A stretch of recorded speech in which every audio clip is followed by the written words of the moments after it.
Good morning बच्चों। तो अब हम लोग आज डिस्कस करेंगे square root of a complex number हम कैसे फाइंड आउट करते हैं।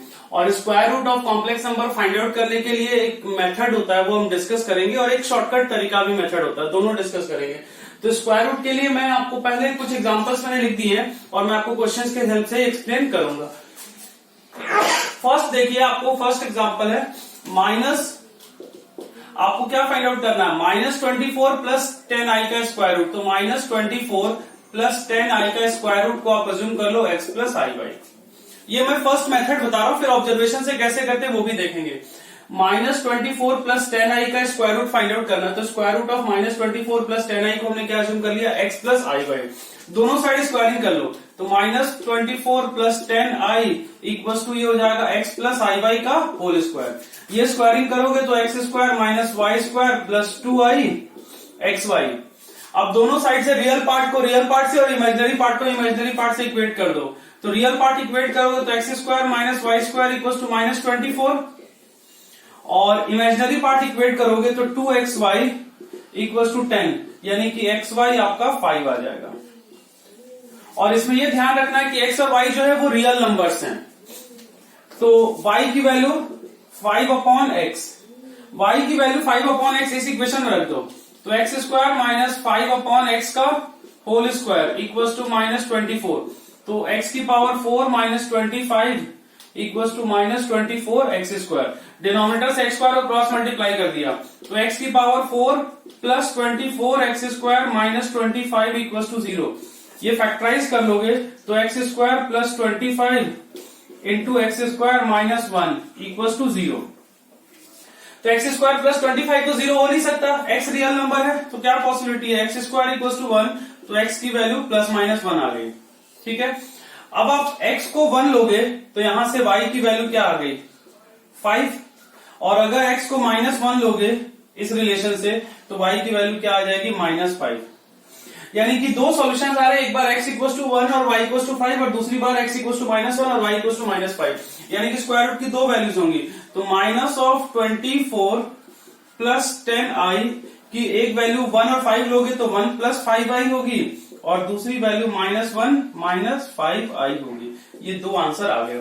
तो square root of -24 plus 10i की ये दो वैल्यूज होंगी। तो ये एक तरीका हो गया आपको ऑब्जर्वेशन से, सॉरी बेसिक मेथड हो गया कॉम्प्लेक्स नंबर का स्क्वायर रूट फाइंड आउट करने का। तो कोई भी कॉम्प्लेक्स नंबर है उसका स्क्वायर रूट इस मेथड से फाइंड आउट कर सकते हैं। अब इसका दूसरा मेथड क्या होता है कि हम ऑब्जर्वेशन से फाइंड आउट करते हैं।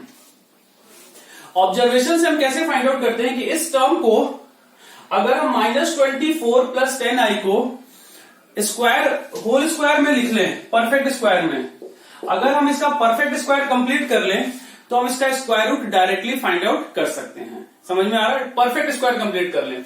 अब इसका परफेक्ट स्क्वायर कंप्लीट करने के लिए ये जो टर्म है, देखो दो पॉसिबिलिटी है, या a प्लस आई बी का होल स्क्वायर आएगा या a माइनस आई बी का होल स्क्वायर आएगा। यही दो केसेस हैं। तो प्लस होगा या माइनस होगा ये इस पर डिपेंड करेगा जो i का कोफिशिएंट है। i का कोफिशिएंट प्लस है यानी कि ये a प्लस आई बी का होल स्क्वायर होगा। अगर i का कोफिशिएंट नेगेटिव होता तो ये a माइनस आई बी का होल स्क्वायर होता। तो i का कोफिशिएंट पॉजिटिव है इसलिए a प्लस आई बी का होल स्क्वायर होगा। अब अगर आप इसे देखोगे तो a प्लस आई बी का होल स्क्वायर करोगे तो क्या आएगा, a square minus b square plus i into 2ab, यही आएगा। तो जो 2ab है वो 10 होगा, तो 2ab 10 होगा तो a इंटू बी 5 होगा। तो a इंटू बी क्या आ गया, 5 आ गया।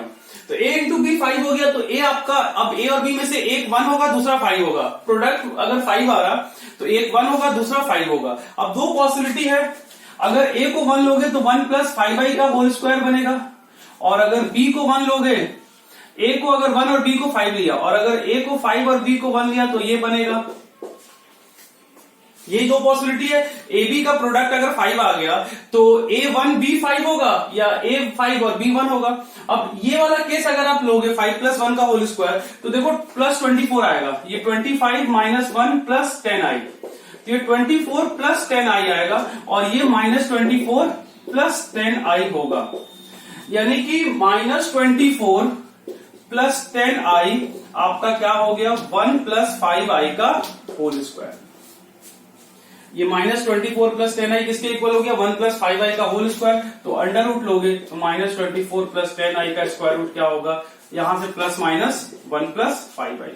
तो एक बार प्लस लोगे तो 1 प्लस 5i आएगा, एक बार माइनस लोगे तो -1 माइनस 5i आएगा। तो ये दो आंसर जो हमने यहां फाइंड आउट किए थे इससे भी आ जाएंगे। और ऑब्जर्वेशन से देखो आसान होता है, इसलिए कोशिश हम लोग करेंगे कि ऑब्जर्वेशन से ही कर लें। सेकंड देखिए, जैसे 5 प्लस 12i है, तो 5 प्लस 12i है, तो अब ये a प्लस आई बी का होल स्क्वायर बनेगा, इसलिए कि i का कोफिशिएंट पॉजिटिव है। अब a प्लस आई बी का होल स्क्वायर लोगे तो जो 2ab है वो 12 होगा, तो a इंटू बी 6 होगा। तो a और b अगर 6 होंगे तो 3 और 2 हम ले सकते हैं, a को 3 b को 2 ले सकते हैं। तो अगर हम इसे 3 प्लस 2i का होल स्क्वायर लिखें, a को 3 और b को 2, तो देखो ये वाला टर्म आ जाएगा 9 माइनस 4 प्लस 12i। a को 3 और b को 2 लेके देखा तो ये इसके इक्वल आ जाएगा, यानी कि आप कह सकते हो कि 5 प्लस 12i जो है वो 3 प्लस 2i का होल स्क्वायर है। तो square root of 5 plus 12i आप क्या ले सकते हैं, प्लस माइनस 3 प्लस 2i। उसी तरह से थर्ड देखिए, -8 माइनस 6i। अब -8 माइनस 6i अगर करोगे तो ये देखो 6i जो है नेगेटिव है, तो यानी कि ये a माइनस आई बी का होल स्क्वायर बनेगा, a माइनस आई बी का होल स्क्वायर बनेगा। और 2ab जो है वो आपका क्या होगा, फिर से 6 होगा, तो ab 3।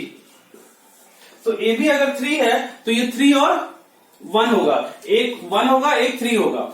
और इसमें भी आपको देखना है कि बीच में माइनस है, यानी कि a माइनस आई बी का होल स्क्वायर बनेगा। तो दो पॉसिबिलिटी है, अगर a को 3 b को 1 लिया तो ये आएगा, और अगर a को 1 और b को 3 लिया तो ये आएगा।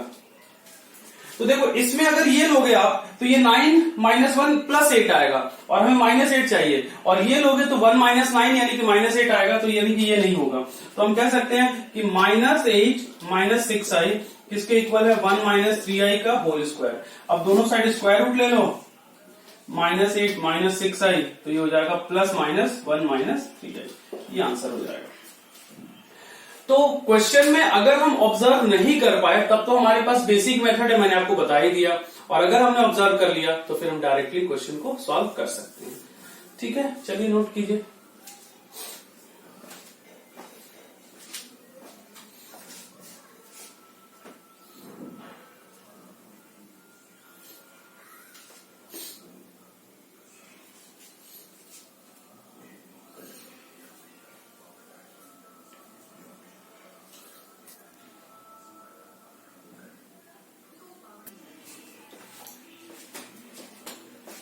देखिए फोर्थ पार्ट, ये दिया हुआ है x square upon y square plus y square upon x square minus 1 upon i into x upon y minus y upon x minus 9/4। इस पूरे टर्म का हमें स्क्वायर रूट फाइंड आउट करना है। अब अगर हमें इस पूरे टर्म का स्क्वायर रूट फाइंड आउट करना है तो अब आपको इस पूरे टर्म का स्क्वायर रूट फाइंड आउट करने के लिए आप चाहो तो यहां लिख लो इवेलुएट, ये सारे स्क्वायर रूट्स आपको इवेलुएट करने थे,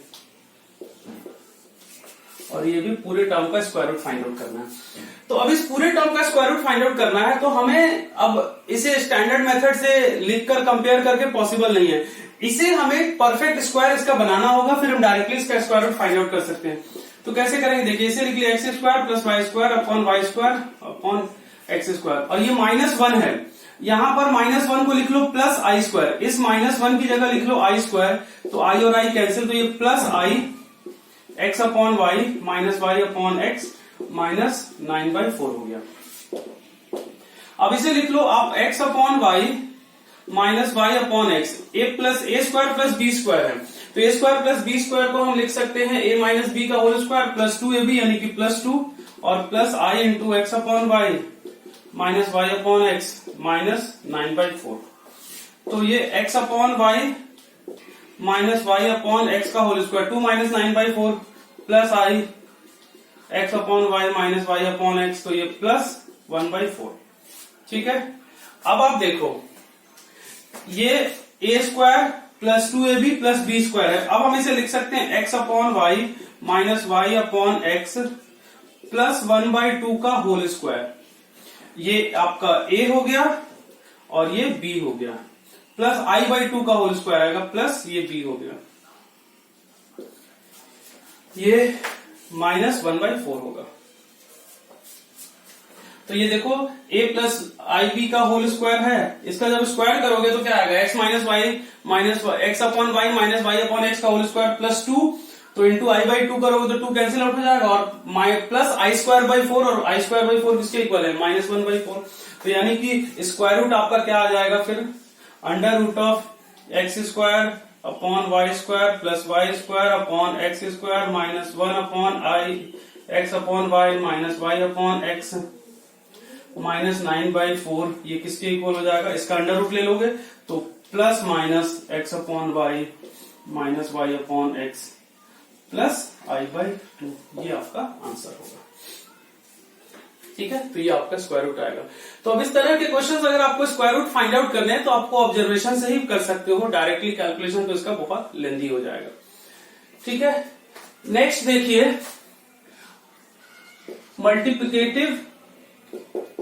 multiplicative inverse of a complex number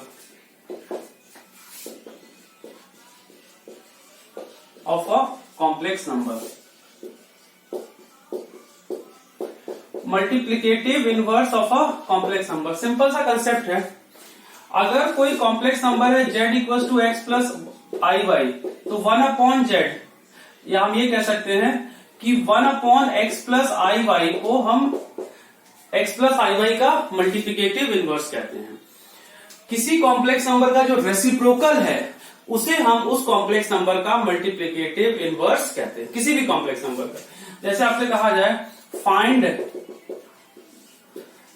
multiplicative inverse of multiplicative inverse of 3 plus 2i। इस कॉम्प्लेक्स नंबर का हमें मल्टीप्लिकेटिव इनवर्स फाइंड आउट करना है, तो इसका मल्टीप्लिकेटिव इनवर्स क्या होगा, 1 अपॉन 3 प्लस 2i। फिर इसे सिंप्लीफाई कर लो, 3 माइनस 2i से मल्टीप्लाई और डिवाइड कर लो, तो ये न्यूमरेटर हो गया 3 माइनस 2i और डिनोमिनेटर 13, तो ये 3/13 माइनस 2/13i, क्या आ गया। तो छोटा सा कंसेप्ट है मल्टीप्लिकेटिव इनवर्स, हमें पता होना चाहिए कि मल्टीप्लिकेटिव इनवर्स क्या होता है। चलिए नोट कीजिए इसे।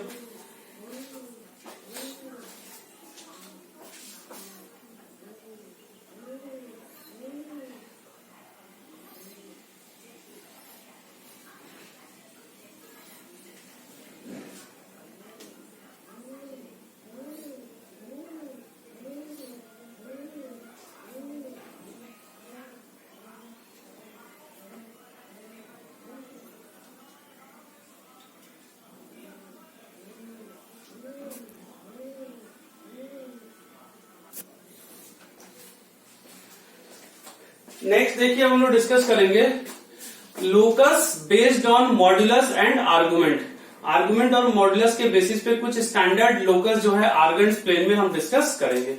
सो नोट कीजिए, first if z is a moving point, z का मतलब हमेशा x प्लस आई वाई होगा, is a moving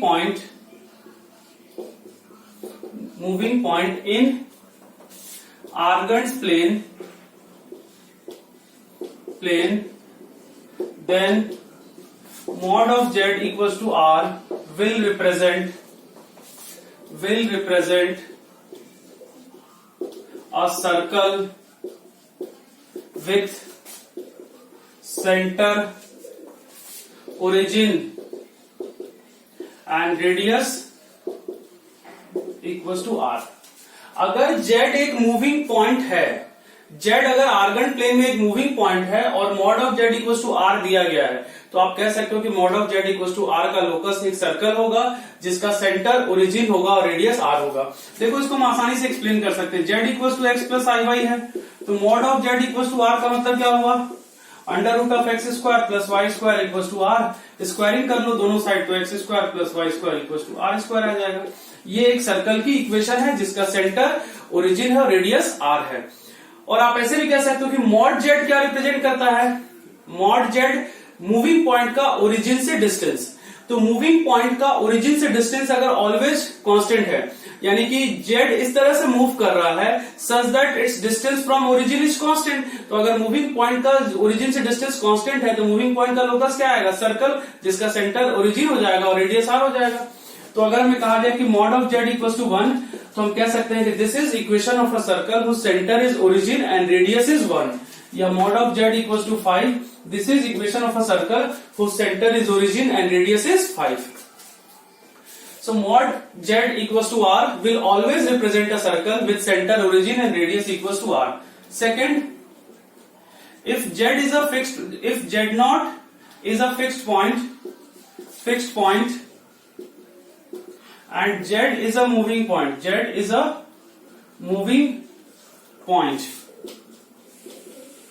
then mod of z minus z naught equals to r will represent a circle with center at z naught and radius small r. So अगर z naught एक fix point है और z एक moving point है, तो z minus z naught जो होगा, mod of z minus z naught equals to r will always represent a circle with center at origin and radius equals to center at z naught and radius equals to r. देखो argon plane में mod of z2 minus z1 क्या represent करता है, represents distance between two points, represents distance between two points z1 and z2। तो z0 fix है और z moving point है, तो आपसे कहा जा रहा है कि z का z0 से डिस्टेंस हमेशा कांस्टेंट है। तो z का अगर z0 से डिस्टेंस हमेशा कांस्टेंट है, मूविंग पॉइंट z का अगर z0 से डिस्टेंस हमेशा कांस्टेंट है, तो z का लोकस क्या आएगा, सर्कल, जिसका सेंटर क्या होगा, z0 और रेडियस क्या होगा, r। तो जब भी हमें कहा जाए कि mod of z minus z0 equal to r है, तो हम कह सकते हैं it will represent a circle with centre at z0 and radius equal to r। जैसे आपसे कहा जाए कि mod of z plus 5 equal to 1 है, तो हम कह सकते हैं दिस रिप्रेजेंट्स अ सर्कल। ये किसकी इक्वेशन है, सर्कल की इक्वेशन है, जिसका सेंटर क्या है, -5, 0, z0 की जगह क्या आएगा, -5 और रेडियस क्या है इसका 1। और अगर आप चाहो तो इस सर्कल की इक्वेशन xy प्लेन में भी लिख सकते हो। अगर ये सर्कल की इक्वेशन है, सर्कल का सेंटर पता है, रेडियस पता है, तो सर्कल की इक्वेशन लिख सकते हैं। उसी तरह से अगर आपको मिले mod of z -3 + 2i equal to 5, तो ये भी एक सर्कल की इक्वेशन है। z0 की जगह यहाँ क्या है, 3 + 2i है, तो इस केस में सेंटर क्या होगा, सेंटर 3 + 2i होगा। और इसे कोऑर्डिनेट में लिखोगे तो जो रियल पार्ट होता है वो x कोऑर्डिनेट होता है और जो इमेजिनरी पार्ट होता है y कोऑर्डिनेट होता है। तो सेंटर क्या हो जाएगा, 3, 2 और इस केस में रेडियस क्या आ जाएगा, 5। और अगर हम ये सारे इक्वेशंस को लिखना चाहें एक्स वाई प्लेन में कोऑर्डिनेट ज्योमेट्री में, तो हम लिख सकते हैं, हमें सर्कल का सेंटर पता है, रेडियस पता है, तो x - 3 का होल स्क्वायर प्लस y - 2 का होल स्क्वायर इक्वल टू 25। अब अगर हमें दिया जाए z + 2i इक्वल टू 1, तो ये भी हम कह सकते हैं सर्कल है, इसका सर्कल का सेंटर क्या है, ये आप ऐसे लिख लोगे मॉड ऑफ z - 2i, यानी z0 की जगह क्या, -2i, तो सर्कल का सेंटर है 0, -2 और रेडियस है 1। तो ये भी सर्कल की इक्वेशन अगर आप चाहो तो एक्स वाई प्लेन में लिख सकते हो। तो जब भी हमें mod of z - z0 equal to r दिया जाएगा, तो हम कह सकते हैं कि it will be equation of a circle with centre at z0 and radius equal to r। Third, mod of z greater than equal to r, या greater than r ही लिख लो, greater than r represents all the points outside the circle with center, origin and radius r। तो mod z equal to r क्या होगा, circle पर point होगा, locus circle आएगा, लेकिन mod z greater than r आपको क्या रिप्रेजेंट करेगा, it will represent all the points outside the circle with centre, origin and radius r। ठीक है। उसी तरह से अगर आपसे कहा जाए कि mod z less than r क्या रिप्रेजेंट करेगा, will represent all the points inside the circle with center origin and radius r, ये रीजन हो जाएगा, ये रीजन आ जाएगा। Mod z less than r का रीजन ये हो जाएगा, ठीक है। तो mod z greater than r क्या होगा, सर्कल के बाहर का रीजन होगा। Mod z less than r क्या होगा, सर्कल के अंदर का रीजन होगा। फिफ्थ, उसी तरह से अगर हमें कहा जाए कि mod of z minus z not greater than r, अब ये क्या रिप्रेजेंट करना चाहिए, all the points outside the circle with centre at z not, यानी कि मैं सिर्फ ड्रॉ कर रहा हूं, अब लिख लेना statement, this will represent all the points outside the circle with centre at z not and radius equals to r. ऐसा कुछ केस होगा, इस सर्कल के बाहर का रीजन होगा। Mod of z minus z not greater than r will represent all the points outside the circle with centre at z not and radius equals to r. तो ये सर्कल के बाहर का रीजन होगा, ठीक है। चलिए नोट कीजिए।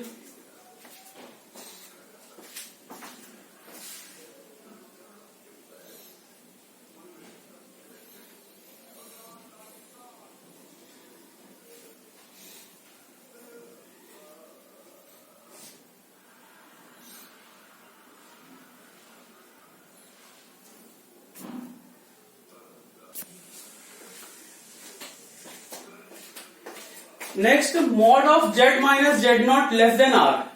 So mod of z minus z naught less than r will represent all the points inside the circle with center at z naught and radius equals to r. All the points inside the circle with center at z naught and radius equals to r. ठीक है, तो ये sixth हो गया। Seventh देखिए, if z is a moving point such that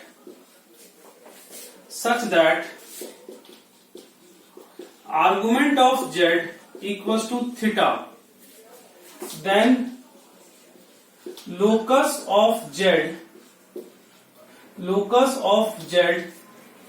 will be, अब locus of Z will be, अब मैं इसको पहले एक बार आपको एक्सप्लेन कर देता हूं, फिर ये सेंटेंस कंप्लीट करूंगा तो आपको समझ में आएगा। सपोज करो मैं कहा जाए कि argument of z equals to pi by 3 है, ठीक है। तो argument of z equals to pi by 3 है, तो जो भी स्ट्रेट लाइन पे आएगा, इसलिए कि हर कॉम्प्लेक्स नंबर का आर्गुमेंट इस पाई बाई 3, जो भी कॉम्प्लेक्स नंबर होगा जिसका आर्गुमेंट पाई बाई 3 होगा वो इसी लाइन पे आना चाहिए। इसलिए कि अगर आर्गुमेंट पाई बाई 3 है तो उसको जो पॉइंट होगा उसको ओरिजिन से ज्वाइन करोगे तो एंगल जो है एक्स एंटी क्लॉकवाइज डायरेक्शन में पाई बाई 3 आएगा। तो आप कह सकते हो कि जो आर्गुमेंट ऑफ जेड अगर पाई बाई 3 है तो जितने भी पॉइंट्स जेड के आएंगे वो सारे के सारे पॉइंट इसी स्ट्रेट लाइन पर होंगे। समझ में आ रहा? जितने भी पॉइंट्स आएंगे वो सारे के सारे पॉइंट इसी स्ट्रेट लाइन पे होंगे। इसलिए कि आपको आर्गुमेंट अगर पाई बाई 3 आ रहा है तो पॉइंट को ओरिजिन से ज्वाइन करोगे तो एक्स एक्सिस के साथ हमेशा एंगल पाई बाई 3 आएगा, यानी कि सारे पॉइंट्स कोलिनियर होंगे। अब इसमें दो पॉइंट ये है कि क्या जो ओरिजिन है उसको हम लोकस का पार्ट ले सकते हैं। तो अगर आप z इक्वल टू 0 लोगे, तो हम लोगों ने डिस्कस किया था कि z 0 का आर्गुमेंट डिफाइंड नहीं है, तो 0 का आर्गुमेंट डिफाइंड नहीं है तो z इक्वल टू 0 को हम आर्गुमेंट लोकस में इंक्लूड नहीं करेंगे। इसलिए कि अगर आप z को यहां 0 ले लोगे तो वो 0 आ जाएगा और आर्गुमेंट ऑफ 0 डिफाइंड नहीं होता है। तो हम कहेंगे कि जो भी हमारा लोकस आएगा उसमें हम z इक्वल टू 0 को इंक्लूड नहीं करेंगे। तो क्या लोकस ये पूरा स्ट्रेट लाइन होगा इनफाइनाइट? अब अगर आप कोई कॉम्प्लेक्स नंबर यहां आपने ले लिया तो क्या इसका आर्गुमेंट पाई बाई 3 होगा? इसका आर्गुमेंट आप देखोगे यहां से तो ये वाला पूरा एंगल हो जाएगा और ये एंगल आपका पाई बाई 3 है, ये भी पाई बाई 3 है, तो ये एंगल -2 पाई बाई 3 हो जाएगा। यानी कि अगर थर्ड क्वाड्रेंट में कोई कॉम्प्लेक्स नंबर आ गया तो उसका आर्गुमेंट पाई बाई 3 नहीं होगा, -2 पाई बाई 3 होगा। समझ में आ रहा? तो क्या आर्गुमेंट ये पूरे स्ट्रेट लाइन को हम ले सकते हैं या लोकस को हम क्या पूरा स्ट्रेट लाइन ले सकते हैं? लोकस पूरा स्ट्रेट लाइन नहीं होगा, सेमी इनफाइनाइट स्ट्रेट लाइन होगा। सेमी इनफाइनाइट स्ट्रेट लाइन यानी कि आपका जो लोकस होगा सिर्फ वो इस साइड फर्स्ट क्वाड्रेंट का आएगा, थर्ड क्वाड्रेंट का आप लोकस नहीं ले सकते, इसलिए कि थर्ड क्वाड्रेंट को अगर आप लोगे लोकस में तो आपका आर्गुमेंट नेगेटिव आ जाएगा, और आर्गुमेंट हमारे पॉजिटिव दिया गया π/3। तो अब हम लोग इसका एग्जैक्ट लोकस नोट करते हैं, क्या होगा। If z is a moving point such that argument of z equals to theta, then locus of z will be a semi-infinite straight line, semi-infinite straight line, semi-infinite straight line, starting from origin, and locus will not include the point, not include origin. So अगर z एक moving point है और argument of z equals to theta है, तो z का locus क्या होगा, semi infinite straight line starting from origin and locus will not include origin. यानी कि अगर आप इसका स्केच देखोगे तो कुछ ऐसा आएगा, देखो ऐसा कुछ होगा, और ये एंगल यहां पर ओरिजिन, ये ओपन सर्कल मैंने ड्रॉ किया, इसका मतलब ये होता है कि हम ओरिजिन को इंक्लूड नहीं कर रहे हैं। किसी भी कर्व स्केचिंग में जिस पॉइंट पर हम ऐसे हॉलो सर्कल ड्रॉ करते हैं, इसका मतलब हम उसे अपने लोकस में इंक्लूड नहीं कर रहे हैं, तो इसलिए हमने यहां ओरिजिन पर हॉलो सर्कल ड्रॉ किया। हॉलो सर्कल का मतलब हम ओरिजिन को इंक्लूड नहीं कर रहे हैं। तो argument of z equals to theta का लोकस कुछ इस तरह से आएगा, ये ऐसा कुछ लोकस आएगा। तो जैसे आपसे कहा जाए कुछ एग्जांपल से, कि जैसे हमें कहा जाए कि argument of z equals to π/3 हमने अभी ड्रॉ किया था, तो इसका स्केच कैसा आएगा, ऐसा कुछ आएगा, और ये एंगल π/3 होगा। उसी तरह से अगर आपसे कहा जाए कि argument of z equals to 2π/3 है, इसका लोकस कैसा होगा, तो इसका जब आप लोकस ड्रॉ करोगे तो ये आपका ये होगा, यहां फिर से हॉलो सर्कल होगा, और ये एंगल आपका, ये एंगल 120 डिग्री होगा, ऐसा कुछ आएगा। तो argument of z equals to theta represents a semi-infinite straight line starting from origin and locus does not include origin। ठीक है, अगर आप चाहो तो इस स्ट्रेट लाइन, इस सेमी स्ट्रेट लाइन की इक्वेशन भी लिख सकते हो। जैसे सपोज करो इसकी इक्वेशन लिखनी है आपको, तो ये स्ट्रेट लाइन किस पॉइंट से पास हो रही है, ओरिजिन से। तो स्ट्रेट लाइन की इक्वेशन अगर एक्स वाई प्लेन में लिखोगे तो y इक्वल्स टू mx के फॉर्म में होनी चाहिए, और इसका एक्स एक्सिस के साथ एंगल 60 है, तो इसकी स्लोप क्या होगी, tan 60 यानी √3। तो इस लाइन की इक्वेशन आप लिखना चाहो तो आप कह सकते हो कि y इक्वल्स टू √3x होगी। तो अगर आपको इक्वेशन आर्गन प्लेन में कॉम्प्लेक्स नंबर के फॉर्म में दिया गया है, तो भी आप इक्वेशन को एक्स वाई प्लेन में, एक्स और वाई में लिख सकते हो। और ये हम लोग क्वेश्चन सॉल्व करने के लिए कन्वर्जन करते हैं कि कॉम्प्लेक्स नंबर अगर जेड के फॉर्म में दिया है तो हम उसे एक्स और वाई में चेंज करते हैं। उसी तरह से यहाँ पे argument of z equal to 2π/3 है, तो इसका एक्स एक्सिस के साथ एंगल 120 डिग्री है, तो इसकी स्लोप -√3 होगी। तो इसकी इक्वेशन क्या लिखोगे, y इक्वल टू -√3x, ये इक्वेशन होगी। 8th, if z is a moving point, z is a moving point such that argument of z minus z0 equals to theta, where z0 is a fixed point, z0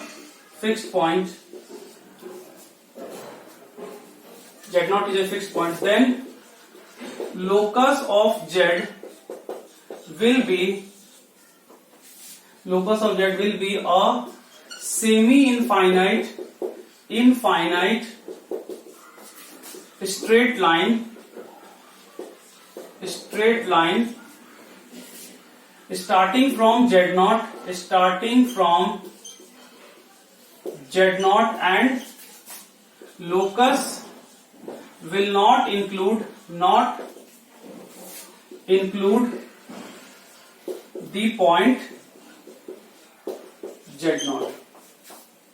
तो आप कह सकते हो कि इस case में z0 की जगह ओरिजिन था। अगर argument of z minus z not equal to theta है तो जेड का लोकस एक फिर से सेमी इनफाइनाइट स्ट्रेट लाइन होगा, सेमी इनफाइनाइट स्ट्रेट लाइन होगा और starting from point z not होगा। यानी कि यहाँ पे जो लोकस ओरिजिन से स्टार्ट हो रहा था अब किस पॉइंट से स्टार्ट होगा, जेड नॉट से स्टार्ट होगा। तो अगर हम इसे ड्रॉ करेंगे तो सपोज करो जेड नॉट पॉइंट यहाँ है, ये जेड नॉट पॉइंट है, तो ये आपका जेड नॉट पॉइंट है। तो लोकस आपका कुछ इस तरह से आएगा और फिर से जेड नॉट को इंक्लूड नहीं करना है तो जेड नॉट पे आप ओपन सर्कल ड्रॉ करोगे। तो ऐसा कुछ स्केच होगा, लोकस जो आएगा आपका जेड का। फिर से ये सेमी इनफाइनाइट स्ट्रेट लाइन होगा और स्टार्टिंग फ्रॉम ओरिजिन होगा। आप ये भी कह सकते हो कि जो ओरिजिन है वो जेड नॉट पे शिफ्ट हो गया, जो ओरिजिन है वो कहां शिफ्ट हो जाएगा, जेड नॉट पे। तो इसका स्केच कुछ इस तरह से आएगा।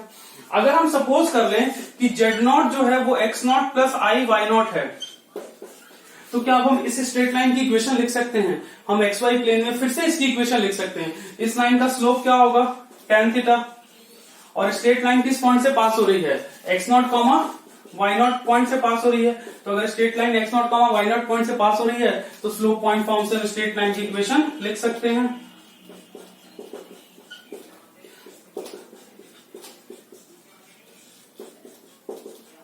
जैसे हमें अगर कहा जाए कि argument of z minus 3 plus 2i equal to pi by 4 है।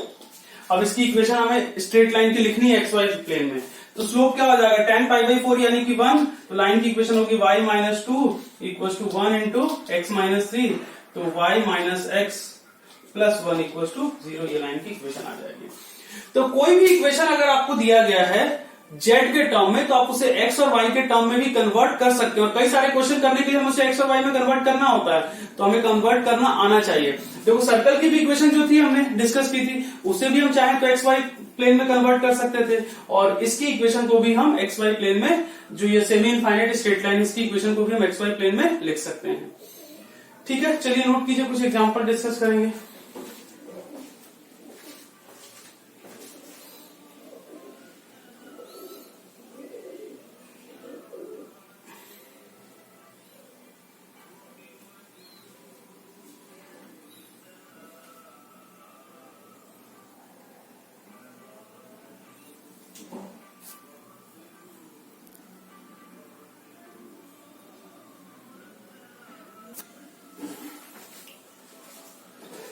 चलिए कुछ क्वेश्चन अब हम बेसिक जो हमने स्टैंडर्ड लोकस डिस्कस किया उसके एप्लीकेशन पे करेंगे। तो फर्स्ट है स्केच दी फॉलोइंग कर्व। आपको ये जो कर्व है आपको स्केच करना है। तो सबसे पहला कर्व है mod of z minus 3 plus 4i equal to 5। तो ये सर्कल की इक्वेशन है। सर्कल का सेंटर क्या है 3,4 और रेडियस क्या है 5। तो आप सर्कल ड्रॉ करोगे तो सर्कल का सेंटर 3,4 है, रेडियस 5 है। और एक चीज आप ऑब्जर्व कर सकते हो कि जो 3,4 है उसका ओरिजिन से डिस्टेंस भी 5 है। 3,4 का ओरिजिन से डिस्टेंस भी 5 है। तो आपका सर्कल कुछ इस तरह से आएगा। सर्कल जो होगा वो ओरिजिन से पास होगा और सर्कल का जो सेंटर है वो 3,4 है। और हमने कैसे पता किया कि सर्कल ओरिजिन से पास हो रहा, जो सर्कल का सेंटर है उसका ओरिजिन से डिस्टेंस रेडियस के इक्वल आ रहा था। तो ये फर्स्ट स्केच होगा। Second sketch argument of z equal to 3 pi by 4। तो argument of z equal to 3 pi by 4, तो ये आपका सेमी इनफाइनाइट स्ट्रेट लाइन होगा स्टार्टिंग फ्रॉम ओरिजिन, और ओरिजिन को हम लोकस में इंक्लूड नहीं करेंगे तो ये ऐसा कुछ केस आएगा और ये एंगल आपका 3 पाई बाई 4 होगा। थर्ड है आपको argument of z plus z i. तो यहां पर इसे आप लिख लो argument of z minus of minus i equals to pi by 2। यानी कि इसमें कौन सा फॉर्मूला लग रहा है argument of z minus z naught, z minus z naught equals to theta का। तो इसमें जेड नॉट की जगह आपका 0,-1 पॉइंट होगा, ये हो गया 0,-1 पॉइंट ये होगा। और आर्गुमेंट पाई बाई 2 है यानी कि वाई एक्सिस ही होगा। तो आप कह सकते हो कि ये वाली लाइन है आपकी, ये लाइन आपकी ये लोकस होगा। और इसमें हम 0,-1 इस पॉइंट को इंक्लूड नहीं कर रहे हैं, तो आर्गुमेंट का लोकस ऐसा कुछ आएगा। Fourth argument of z equal to -2 pi by 3। तो -2 पाई बाई 3 एंगल आपको चाहिए, तो एंगल क्लॉकवाइज में होगा और -2 पाई बाई 3 है, तो यानी कि ऐसा कुछ एंगल होगा और ये आपका लोकस आएगा फोर्थ में। Argument of z equal to -2 pi by 3 ऐसा कुछ होगा और ओरिजिन को हम फिर से इंक्लूड नहीं करेंगे। Fifth argument of z equal to minus pi by 4, तो argument of z equal to अगर माइनस पाई बाई 4 है, तो अब अगर आप इसे ड्रॉ करोगे तो ये ओरिजिन हुआ, और माइनस पाई बाई 4 यानी कि क्लॉकवाइज में 45 डिग्री एंगल चाहिए, तो ये आपका पाई बाई 4 होगा, ये आपका लोकस होगा। तो लोकस कुछ ऐसा आएगा, argument of z equal to minus pi by 4। Sixth, argument of z minus 1 plus i, यानी कि argument of z minus z not equal to theta है। तो आप कह सकते हो कि एक तरह से आपका ओरिजिन कहां शिफ्ट हो गया, 1,1 पॉइंट पर, तो ये हो गया, और 2 पाई बाई 3 है एंगल, तो आपका कुछ ऐसा लोकस आ जाएगा। बस इसमें यह है कि ओरिजिन जो है आपका कहां शिफ्ट हो गया, 1,1 पर शिफ्ट हो गया, तो इस तरह से कुछ लोकस आ जाएगा आपका, argument of z minus z not equal to 2 pi by 3 है। तो seventh, argument of z is greater than pi by 3, तो argument of z is greater than pi by 3, तो पहले आप argument of z equal to pi by 3 draw करो, तो ये आपका होगा पाई बाई 3, तो ये आपका आर्गुमेंट ऑफ z आपका इक्वल टू पाई बाई 3 आ गया, और आपका argument greater than pi by 3 चाहिए, यानी कि एंगल पाई बाई 3 से ज्यादा होना चाहिए। तो आप कह सकते हो कि इसके राइट, इसके लेफ्ट में सारा पॉइंट होगा, इस लाइन के लेफ्ट में, तो आप कह सकते हो कि ऐसा कुछ आपका, ये आपका रीजन होगा, ये पूरा रीजन होगा, argument of z greater than pi by 3 का ऐसा कुछ रीजन आएगा, तो ये पूरा रीजन आपका argument of z greater than pi by 3 का रीजन होगा। Eighth, argument of z minus 3 plus 4i, तो इसमें आपको पहले तो आप ड्रॉ करोगे argument of z minus 3 plus 4i equal to pi by 3, तो ये आपका कुछ ऐसा होगा, और ये पॉइंट हो गया 3,4, और ये एंगल पाई बाई 3 हो गया। हम लोगों ने ओरिजिन को कहां शिफ्ट कर लिया, 3,4 पे, तो ये हो गया argument of z minus 3 plus 4i equal to pi by 3, और आपको angle greater than pi by 3 चाहिए, यानी कि एंगल इस साइड होना चाहिए, तो पूरा रीजन जो होगा आपका इसके लेफ्ट में होगा, तो ये आपका रिक्वायर्ड रीजन होगा, तो ये पूरा रीजन होगा आपका argument of z greater then 3 pi by greater than pi by 3 का। ठीक है, तो ऐसा कुछ आएगा आपका रीजन। चलिए नोट कीजिए।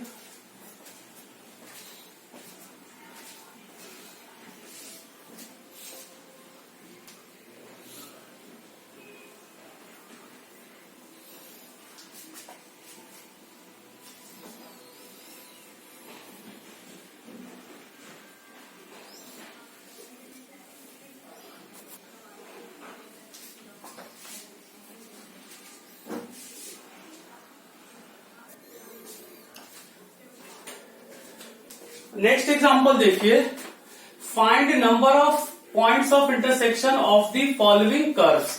इन दोनों कर्व का point of intersection find out करना है। एक और एग्जांपल हम लोग लिख लें, argument of z equals to pi by 4 and argument of z minus 2 equals to 2 pi by 3। तो ये कर्व है, आपको हर क्वेश्चन में दो दो कर्व है, और आपको दोनों कर्व का number of points of intersection find out करना है। तो ये सारे पॉइंट ऑफ इंटरसेक्शन हम लोग स्केच करके डिसाइड कर सकते हैं कि स्केच करेंगे, और फिर हम वहां से number of points of intersection, कितने पॉइंट्स ऑफ इंटरसेक्शन होंगे हम ऑब्जर्व कर सकते हैं। तो देखिए, first mod of z equal to 1, ये एक सर्कल है, सर्कल का सेंटर ओरिजिन और रेडियस 1 है, तो आप कह सकते हो कि सर्कल ड्रॉ करोगे तो ऐसा कुछ केस होगा। ये ओरिजिन है और ये आपका सर्कल का रेडियस 1,1 है, यानी कि ये डिस्टेंस 1 होगा, तो ये 1,0 पॉइंट होगा। दूसरा सर्कल जो है इसका सेंटर 2,0 है, और इस सर्कल का भी रेडियस 1 है, तो ये पॉइंट, अगर इस सर्कल का सेंटर 2,0 है तो ये रेडियस 1 है, यानी कि ऐसा कुछ, तो ये सर्कल इस पॉइंट पर इस सर्कल को टच करेगी, आप कह सकते हो। तो ऐसा कुछ केस आएगा कि दोनों सर्कल जो है वो एक दूसरे को टच करेंगे, तो number of points of intersection हम क्या कह सकते हैं इस केस में, 1 होगा। कितने पॉइंट्स ऑफ इंटरसेक्शन होंगे, एक पॉइंट ऑफ इंटरसेक्शन होगा। Second case, mod of z equal to 2, ये सर्कल है, और सर्कल अगर कहोगे तो सर्कल का सेंटर ओरिजिन और रेडियस 2 है, तो सर्कल होगा x² plus y² equal to 4, और ये सर्कल इस तरह से है।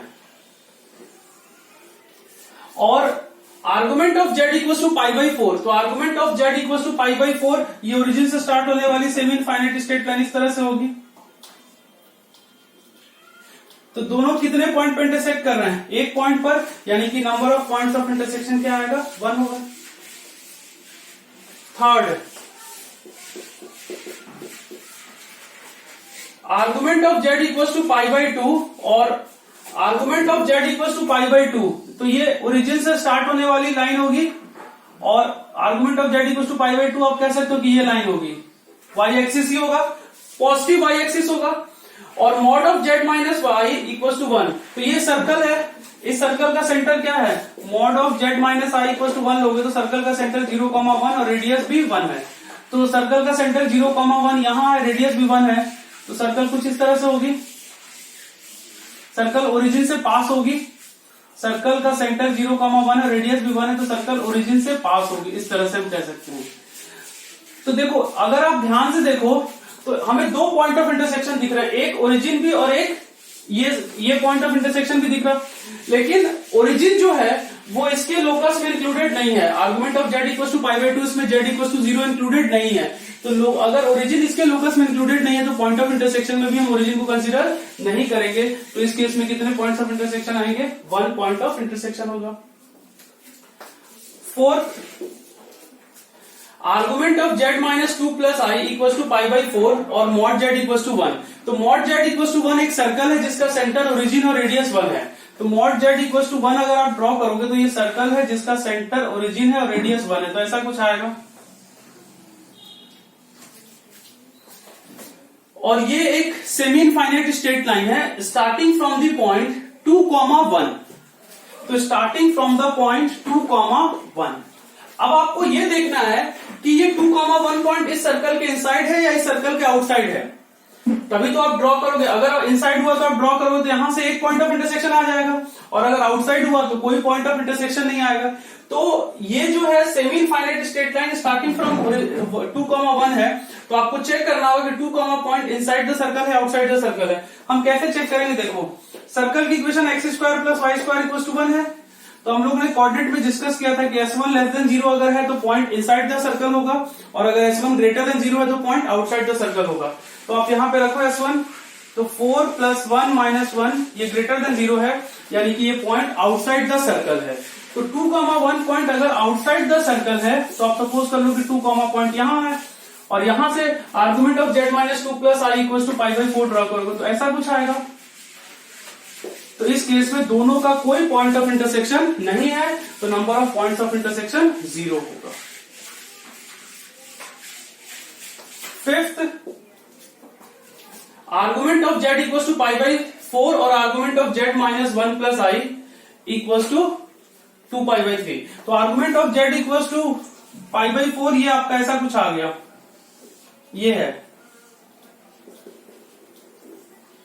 ठीक है। ये semi infinite straight line starting from origin होगा, और argument of z minus 1 plus i equal to 2 pi by 3। तो ये पॉइंट जो है किस पॉइंट से स्टार्ट होगा? 1,1।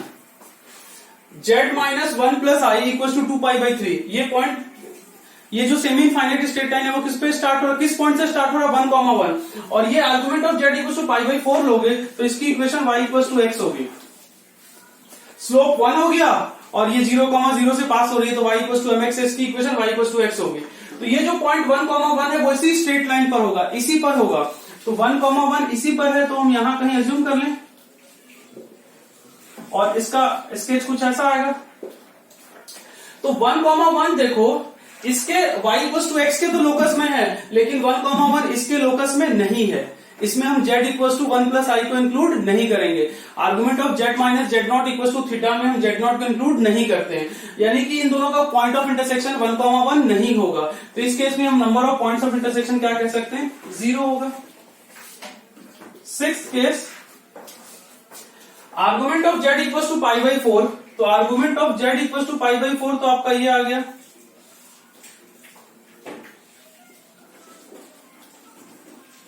और argument of z minus 2 equal to 2 pi by 3।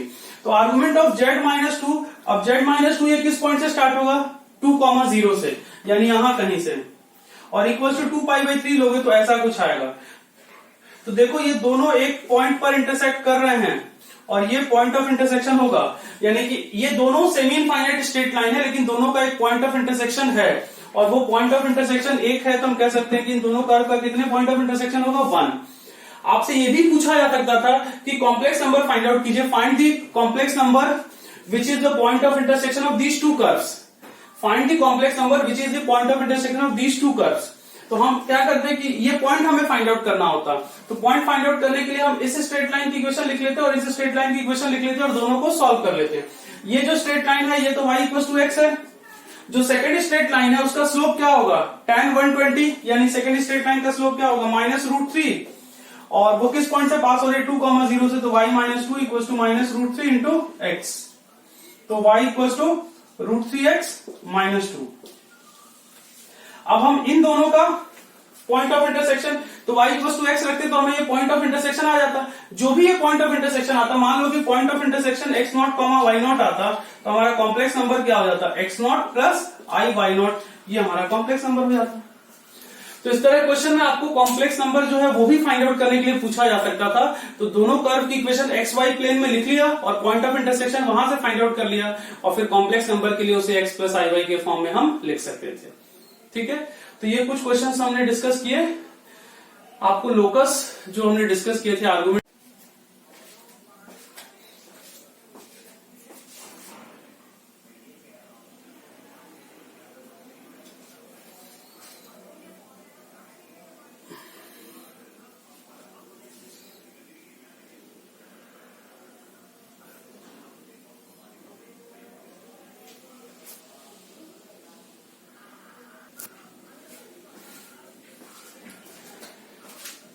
Next type of question देखिए।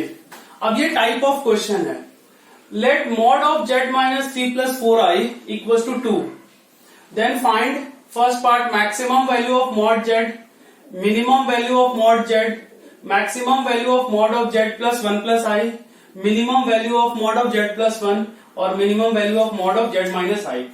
इस क्वेश्चन को आपको प्योरली कोऑर्डिनेट ज्योमेट्री से करना है।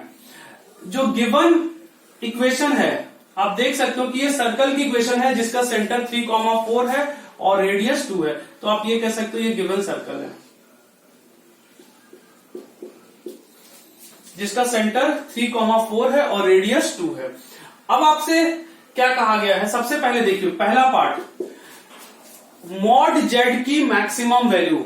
तो mod z क्या रिप्रेजेंट करता है, z पॉइंट का ओरिजिन से डिस्टेंस, z पॉइंट का ओरिजिन से डिस्टेंस, और z पॉइंट इस सर्कल पर है, z कहां पर है, इस सर्कल पर है, तो z और ओरिजिन के बीच का डिस्टेंस आपको मैक्सिमम करना है और z पॉइंट इस सर्कल पे लाई कर रहा। तो आप कह सकते हो कि mod z की मैक्सिमम वैल्यू चाहिए, यानी कि इस सर्कल का हमें ओरिजिन से मैक्सिमम डिस्टेंस चाहिए। mod ऑफ z क्या रिप्रेजेंट करता है, distance between origin and z, और ये z कहां पर लाई कर रहा है, सर्कल पर, इसका मतलब हमें सर्कल और ओरिजिन के बीच का मैक्सिमम डिस्टेंस चाहिए। तो हमने सर्कल में डिस्कस किया था कि एक गिवन पॉइंट का किसी सर्कल से मैक्सिमम या मिनिमम डिस्टेंस हमें कैसे फाइंड आउट करते हैं, सेंटर से डिस्टेंस फाइंड आउट कर लें और फिर उसमें रेडियस ऐड कर लेंगे। तो mod z की मैक्सिमम वैल्यू, अब ओरिजिन का सर्कल के सेंटर से डिस्टेंस फाइंड आउट कर लो 5, 5 और उसमें रेडियस 2 ऐड कर लेना, तो मैक्सिमम वैल्यू 7। mod z की मिनिमम वैल्यू, यानी कि सर्कल का जो है ओरिजिन से मिनिमम डिस्टेंस, तो सेंटर से डिस्टेंस फाइंड आउट करके रेडियस माइनस कर लो, तो सेंटर से डिस्टेंस 5 - 2 कर लिया तो रेडियस, तो मिनिमम वैल्यू 3 आ गई। अब थर्ड आपसे कहा गया है maximum value of z + 1 + i, तो इसे आप ऐसे लिख लो z माइनस, ये लिख लिया। तो आपको मैंने बताया था कि mod ऑफ z2 - z1 ये क्या रिप्रेजेंट करता है, distance between z1 and z2, दो पॉइंट के बीच का डिस्टेंस है, तो ये दो पॉइंट के बीच का डिस्टेंस रिप्रेजेंट कर रहा। तो अब आपको ये क्या रिप्रेजेंट कर रहा है, distance between z and the point -1, -1, यही है। तो z और -1, -1 के बीच का आपको मैक्सिमम डिस्टेंस चाहिए। तो अब आप कह सकते हो कि आपको सर्कल और इस पॉइंट के बीच का मैक्सिमम डिस्टेंस चाहिए, सर्कल और इस पॉइंट -1, -1 के बीच का डिस्टेंस चाहिए, मैक्सिमम डिस्टेंस। तो सर्कल और -1, -1 के बीच मैक्सिमम डिस्टेंस चाहिए, तो -1, -1 का सर्कल के सेंटर से डिस्टेंस फाइंड आउट कर लो और फिर रेडियस ऐड कर लेना। तो P पॉइंट क्या है, -1, -1, सी पॉइंट क्या है 3,4, तो मैक्सिमम वैल्यू उसकी क्या होगी सीपी प्लस रेडियस। अब सर्कल के सेंटर और पॉइंट के बीच का डिस्टेंस क्या आ जाएगा 3 + 1 4 का स्क्वायर 16 और 4 + 1 5 का स्क्वायर 25, तो √41 और प्लस रेडियस करोगे तो +2, तो z + 1 + i का मैक्सिमम डिस्टेंस √41 +2 हो जाएगा। मिनिमम वैल्यू ऑफ फिफ्थ आपसे कहा गया है, फिर fourth minimum value of z + 1 mod of z + 1, यानी कि हमें सर्कल मॉड ऑफ z + 1 का मतलब क्या हुआ, यानी कि ये पॉइंट क्या हो गया -1, 0, तो हमें सर्कल और -1, 0 के बीच का मिनिमम डिस्टेंस चाहिए, सर्कल और -1, 0 के बीच का डिस्टेंस। तो अब सर्कल के सेंटर से इसका डिस्टेंस -1, 0 का फाइंड आउट कर लो, P पॉइंट आपका -1, 0 हो गया, तो मॉड ऑफ z + 1 की मिनिमम वैल्यू क्या होगी, सर्कल के सेंटर से इसका डिस्टेंस फाइंड आउट करो, तो सर्कल का सेंटर से 3,4 से इसका डिस्टेंस क्या आएगा 3 + 1 4 का स्क्वायर 16 + 16 √32, तो 4√2। सर्कल के सेंटर से डिस्टेंस इस पॉइंट का क्या आ गया 4√2 और उसमें से फिर रेडियस माइनस कर दो तो मिनिमम वैल्यू -2 आ गई। फिफ्थ पॉइंट आपसे कहा गया है मॉड ऑफ z - i का maximum minimum value. Mod of z - i का मिनिमम वैल्यू का मतलब क्या हुआ कि इस सर्कल का 0,1 से मिनिमम डिस्टेंस, तो 0,1 से इस सर्कल का मिनिमम डिस्टेंस अगर आप लोगे तो मॉड ऑफ z - i की मिनिमम वैल्यू तो फिर से Cp -r होगा, तो 0,1 से इसका डिस्टेंस देखो, सर्कल का सेंटर क्या है 3,4, तो 3 का स्क्वायर प्लस 3 का स्क्वायर 18, तो आप कह सकते हो 3√2 और माइनस रेडियस 2 माइनस कर दिया। तो अब आप कह सकते हो कि अगर आपको mod of z - z0 = r given है और आपको मॉड ऑफ z - z1 की मैक्सिमम या मिनिमम वैल्यू फाइंड आउट करनी है, mod of z - z0 = r given है और मॉड ऑफ z - z1 की मैक्सिमम या मिनिमम वैल्यू फाइंड आउट करनी है, तो मॉड ऑफ z - z1 की मैक्सिमम वैल्यू का मतलब क्या हुआ कि इस z1 पॉइंट का इस सर्कल से मैक्सिमम डिस्टेंस, और मिनिमम वैल्यू का मतलब क्या हुआ कि इस z1 पॉइंट का इस सर्कल से मिनिमम डिस्टेंस। तो जब भी आपको mod of z - z0 = r given है, यानी कि एक सर्कल की इक्वेशन गिवन है और आपसे मॉड ऑफ z - z1 की मैक्सिमम वैल्यू कहा जा रहा या मॉड ऑफ z - z1 की मिनिमम वैल्यू कहा जा रहा, तो आपको z1 पॉइंट का सर्कल से मैक्सिमम डिस्टेंस या z1 पॉइंट का सर्कल से मिनिमम डिस्टेंस फाइंड आउट करने के लिए कहा जा रहा है। ठीक है,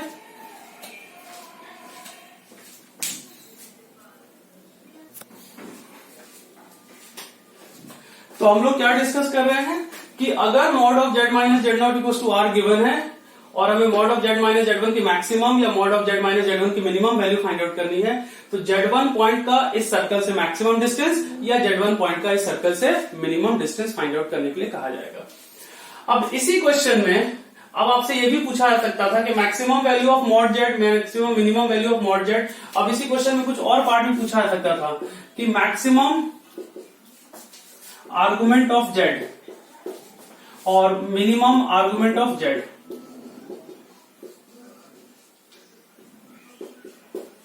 तो आपको इसका मैक्सिमम आर्गुमेंट, हमें z का वो आर्गुमेंट फाइंड आउट करना है जो इस सर्कल पे लाई कर रहा है और जिसका आर्गुमेंट मिनिमम है और जिसका आर्गुमेंट मैक्सिमम है।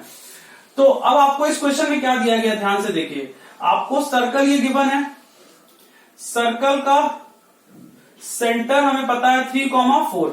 अब आपसे कहा जा रहा है कि z इस सर्कल पे लाई कर रहा, तो मैक्सिमम पॉसिबल आर्गुमेंट क्या होगा या मिनिमम पॉसिबल आर्गुमेंट क्या होगा, यानी कि हमें सर्कल पे वो पॉइंट देखना है जिसका x एक्सिस के साथ एंगल मिनिमम हो। तो अगर आप मिनिमम पॉसिबल आर्गुमेंट देखोगे तो ये केस ऐसा आएगा, ये आप कह सकते हो कि मिनिमम आर्गुमेंट होगा और ये आपका मैक्सिमम पॉसिबल आर्गुमेंट होगा।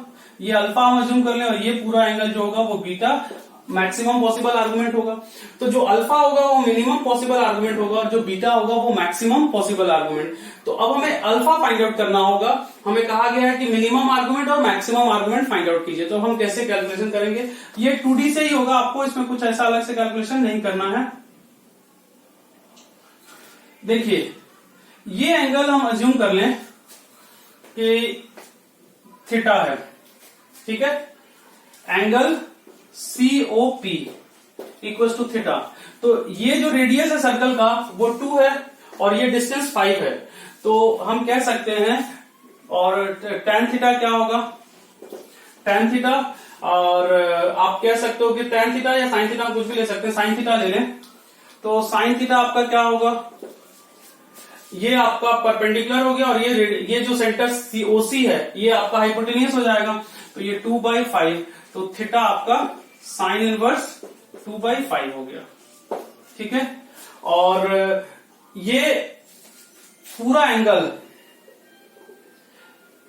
ये एंगल थीटा आ गया। अब इस पूरे एंगल को हम कुछ अज्यूम कर लें फाई, ये पूरा एंगल यानी कि एंगल COX को हम अज्यूम कर लें फाई। तो स्लोप ऑफ OC क्या है, OC की स्लोप क्या आएगी, 4 - 0 अपॉन 3 - 0 यानी कि 4/3। तो tan फाई आप कह सकते हो 4/3 होगी, तो फाई क्या होगी, tan इनवर्स 4/3। तो अब आपका मिनिमम आर्गुमेंट आपको क्या कह सकते हो, मिनिमम आर्गुमेंट ऑफ जेड क्या होगा, मिनिमम आर्गुमेंट क्या होगा, फाई माइनस थीटा होगा, और मैक्सिमम आर्गुमेंट क्या होगा, मैक्सिमम आर्गुमेंट क्या होगा, फाई प्लस थीटा होगा। तो मिनिमम आर्गुमेंट देखो, ये पूरा एंगल फाई था, इसमें से थीटा माइनस कर दिया तो ये मिनिमम आर्गुमेंट आ गया, और मैक्सिमम आर्गुमेंट क्या होगा, फाई प्लस थीटा कर दिया, तो minimum argument phi minus theta और maximum argument phi plus theta होगा।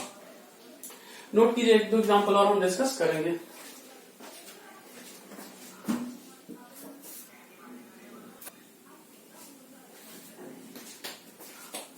चलिए नेक्स्ट एक और एग्जांपल देखिए। Consider the region mod of z minus 15i is less than equals to 10. Find the point in the region. आपको point find out करना in the region which has maximum modulus of z, which has minimum modulus of z, which has minimum argument of z and which has maximum argument of z। तो इसमें हम लोग पहले sketch कर लेते हैं। mod of z minus 15, mod of z minus 15i equal to 10, ये circle की इक्वेशन है जिसका सेंटर 0,10 है और रेडियस, सॉरी सेंटर 0,15 और रेडियस 10 है,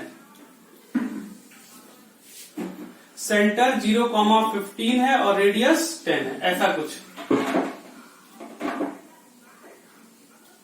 ठीक है, अब आपसे कहा गया है find the point in the region which has maximum modulus. तो मैक्सिमम मॉडुलस के लिए क्या होगा, वो पॉइंट जिसका, इस सर्कल पे वो पॉइंट जिसका ओरिजिन से डिस्टेंस मैक्सिमम है। तो आप कह सकते हो कि ये पॉइंट होगा जिसका ओरिजिन से डिस्टेंस मैक्सिमम है। अब ये पॉइंट क्या होगा, देखो ये डिस्टेंस 15 है, 0,15 और रेडियस 10 है, यानी कि ये जो पॉइंट होगा P, ये 0,25 होगा, और हमें कॉम्प्लेक्स नंबर बताना है, यानी कि कॉम्प्लेक्स नंबर क्या होगा, z इक्वल टू 25i।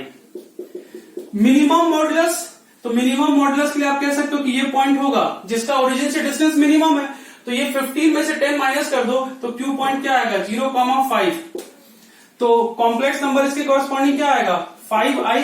हमें कॉम्प्लेक्स नंबर बताना, अगर हमें सिर्फ कहा जाता है कि maximum value of mod z तो हम 25 कहते हैं, लेकिन इस केस में कहा गया है कि मैक्सिमम जो मॉड z मैक्सिमम है उसके कॉरस्पॉन्डिंग कॉम्प्लेक्स नंबर, तो 25 जो मिनिमम है मॉड z उसके कॉरस्पॉन्डिंग कॉम्प्लेक्स नंबर 5i।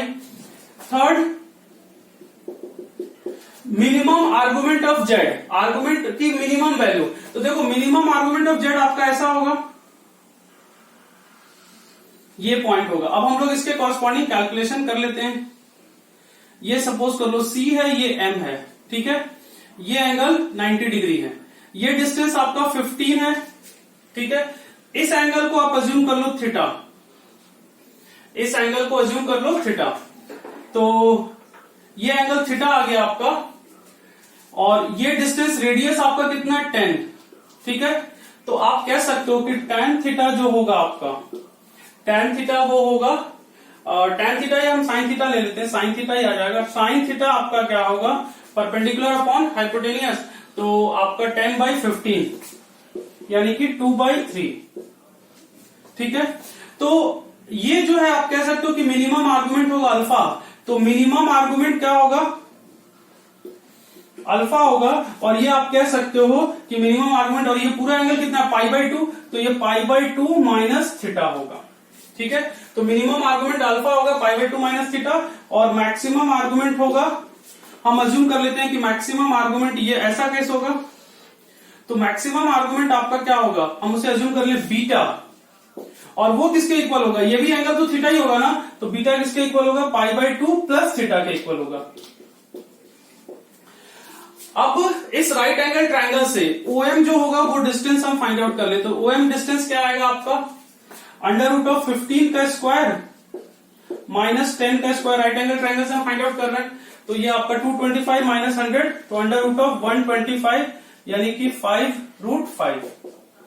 ठीक है, अब जो मिनिमम थर्ड पार्ट हम कहें, ये पॉइंट हम अज्यूम कर लें कि Z है, तो Z को हम क्या लिखते हैं, R इंटू कॉस, इसका आर्गुमेंट क्या है, alpha plus I sine alpha, R क्या होगा, मॉडुलस, यानी कि इस पॉइंट का ओरिजिन से डिस्टेंस, तो 5√5, और कॉस अल्फा, अल्फा की जगह हम क्या रखेंगे, π/2 minus theta, plus I sine alpha की जगह π/2 माइनस थीटा, तो Z equals to 5√5 into sine theta plus I cos theta, तो 5√5 आपके पास राइट एंगल ट्रायंगल में साइन थीटा क्या है, 2/3, तो 2/3 और प्लस I कॉस थीटा क्या आ जाएगा, साइन थीटा 2/3 है, तो कॉस थीटा आपका P बाई हाइपोटेनियस से आ जाएगा, तो √13, तो ये √13 माइनस 4, तो आपका √5/3 आ जाएगा,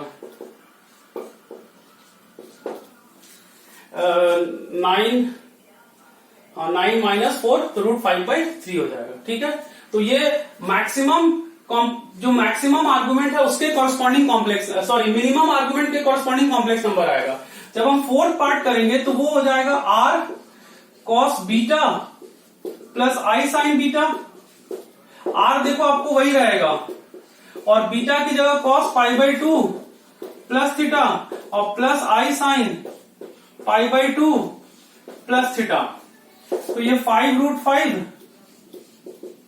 और ये minus sine theta plus I cos theta, फिर से साइन थीटा कॉस थीटा की वैल्यू रख दो, तो मैक्सिमम आर्गुमेंट के कॉरस्पॉन्डिंग कॉम्प्लेक्स नंबर मिल जाएगा, तो ये आपका फाइनल आंसर आ जाएगा। तो आज की क्लास में हम लोग यहीं तक डिस्कस करते हैं, अगली क्लास में फिर हम लोग प्रॉपर्टीज ऑफ आर्गुमेंट और मॉड्यूलस डिस्कस करेंगे और उनके एप्लीकेशन पे क्वेश्चंस करेंगे। ठीक है, नोट कर लीजिए।